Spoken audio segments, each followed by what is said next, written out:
News 24/7 Bangla TV.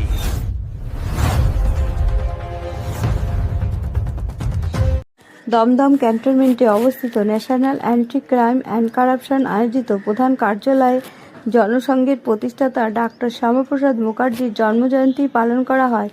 এই উপলক্ষে সংস্থার সদস্যরা তাকে শ্রদ্ধাঞ্জলি অর্পণ করে। এক নিশান এক বিধানের প্রণেতা ডাক্তার শ্যামাপ্রসাদ মুখার্জির 125তম জন্মজয়ন্তী উপলক্ষে সংস্থা আয়োজিত অনুষ্ঠানে তার প্রতিকৃতিতে মাল্যদান করে শ্রদ্ধা জ্ঞাপন করে। একই সঙ্গে এই দিনে সংস্থার সভাপতি বৃক্ষরোপণও করে। জন্মজয়ন্তী উপলক্ষে আয়োজিত সভার সংস্থার সঙ্গে যুক্ত সদস্য ও অন্যান্য আমন্ত্রিত অতিথি ডাক্তার মুখার্জির দেখানো পথ অনুসরণ করে শপথ নেয়। এই সময় সংস্থার সভাপতি ও আইনজীবী অবিনাশ কুমার বলেন, জাতির প্রতি তারা নিবেদিত জীবন ও আত্মত্যাগ সর্বদা স্মরণীয় হয়ে থাকবে। এই অনুষ্ঠানে উপস্থিত ছিলেন সংস্থার vice president Nabakumar Sarkar, state vice president advocate Joydeep Goswami, media head Amit Kumar, secretary Susmit Kumar, assistant secretary Rupa Sarkar, state vice president Sujay Kumar Dutta, মহিলা কর্মী মিঠু সরকার সহ সংস্থার অন্যান্য কর্মী। সেটাই আপনাদের সামনে তুলে ধরছি 24x7 বাংলা টিভির পর্দায়। বছর ওনার জন্মদিনে উপলক্ষে আমাদের বৃক্ষারোপণ প্রোগ্রাম করছি। এটা বৃক্ষরোপণটা হচ্ছে আপনার মল রোডের ভেতরে ভুটানের সামনে। হ্যাঁ, তা আজকে যে এই মহান ব্যক্তি যিনি আমাদের সংবিধানের স্রষ্টা সৃষ্টিকর্তা, তার সম্বন্ধে যদি দুটো কথা আপনার কাছে শুনতে পাই তাহলে খুব ভালোই হয়। উনি আপনার সবথেকে কম ভাইস চান্সেলর যে ভিসি আছেন কলকাতা ইউনিভার্সিটি ফার্স্ট উনি 33 বছরে এজে করে এসেছিলেন। হিন্দিতেই বলুন না, কোনো বাড়ি नहीं वो बहुत कम एज में अभी तक यूनिवर्सिटी में सबसे कम एज वाले श्यामा प्रसाद मुखर्जी जी ही बने थे। আজকে তো আপনারা বৃক্ষরোপণ করলেন, কতগুলো গাছ লাগালেন?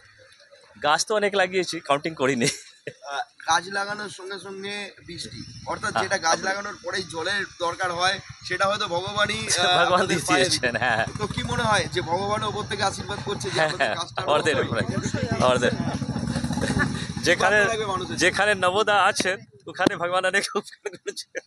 কি বার্তা থাকবে মানুষের? বার্তা রাখুন কি রাখুন। এর প্রতিষ্ঠা ডক্টর শ্যামাপ্রসাদ মুখোপাধ্যায়ের আজকে 125তম জন্মদিনে ভারতীয় জনতা পার্টির মহিলা মোর্চার পক্ষ থেকে আমাদের সভানেত্রী ফাল্গুনী পাত্রের নেতৃত্বে আমরা বৃক্ষরোপণ কর্মসূচি পালিত করলাম।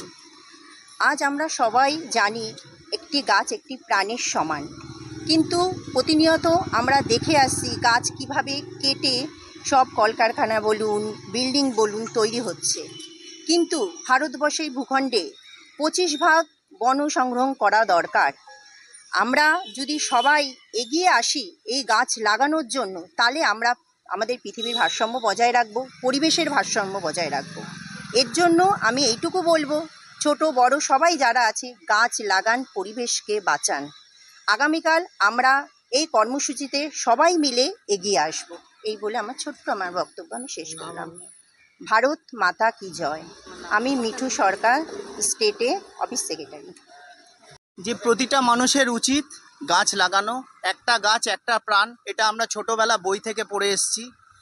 আজকে আমাদের উপলক্ষ শ্যামাপ্রসাদ মুখার্জি, যিনি আমাদের এই পশ্চিমবঙ্গে দাঁড়ানোর জন্যে যে আমরা এই মাটিতে দাঁড়িয়ে আছি সেটা ওনার কৃপাতে দাঁড়িয়ে আছি। আমাদের বলতে সবাইকে এক গলায় এক সুরে বলা উচিত যে আজকে যদি এরকম একটা মানুষ না থাকতো, পশ্চিমবঙ্গ বলে কিছু থাকতো না। তিনি তার নিজের বলিদান দিয়ে যে আমাদের এই পশ্চিমবঙ্গকে পশ্চিমবঙ্গ বানিয়েছে, এবং আজকে বিজেপি সরকার আসাতে তার চারিদিকে যে প্রোগ্রাম হচ্ছে, এবং প্রত্যেক পশ্চিমবঙ্গবাসীকে এই জন্যে আমাদের তরফ থেকে ধন্যবাদ যে সবাই আজকে এই বৃষ্টি ঝড় জল সবাই নেমে এসেছে রাস্তায়। এবং প্রতি বছর সবাইকে অনুরোধ করা হচ্ছে যে এই দিনটাকে সবাই পালন করুন। সরকারও ছুটি দিয়েছে, পালন করার জন্যেই দিয়েছে, বাকিটা আপনাদের হাতে। ছুটিটা বাড়িতে মাছ ভাতের ছুটি নয়, ছুটিটা বাড়িতে সমাজের কিছু করার ছুটি। তো সবাই এগিয়ে আসুন, সবাইকে এটাই বার্তা দিয়ে আমি আমার বক্তব্য শেষ করব। আমার নাম নবকুমার সরকার, আমি সমাজকর্মী, বাস সোশ্যাল ওয়ার্কার। আজকে আমরা সবাই এক জায়গায় উপনীত হয়েছি। আজকে ডক্টর শ্যামাপ্রসাদ মুখার্জির 125তম জন্মবার্ষিকী। ডক্টর শ্যামাপ্রসাদ মুখার্জি একজন পণ্ডিত, বিদগ্ধ পণ্ডিত এবং আমাদের ভারতের একজন কৃতি সন্তান। সেই জায়গায় দাঁড়িয়ে ওনার স্মৃতির উদ্দেশ্যে আমরা সবাই আজকে এক জায়গায় হয়েছি। ওনার যে ভিশন, ওনার যে উদ্দেশ্য জাতির প্রতি, সেইটাকে আমরা সকলে একভাবে যাতে আমরা মাথায় রাখতে পারি এবং সেই অনুযায়ী যাতে আমরা ভবিষ্যতে চলতে পারি, সেই কারণেই কিন্তু আজকে আমাদের সব কিছু এই জায়গায় এক জায়গায় মানে একত্রিত হওয়া। আর আমার একটাই বক্তব্য থাকবে যে ওনার যে ভিশন, ওনার যে সততাভাবে যে উনি চিরকাল চলেছেন এবং ওনার জাতির প্রতি এবং রাষ্ট্রের প্রতি ওনার যে ডেডিকেশন, ওনার যে কমিটমেন্ট, সব কিছু মাথায় রেখে আমরা যেন সেইটাকে উদ্দেশ্য রেখেই আমরা চলতে পারি। এটুকুই আমার বক্তব্য। আমার নাম জয়দীপ গোস্বামী, আমি একজন আইনজীবী এবং সমাজকর্মী।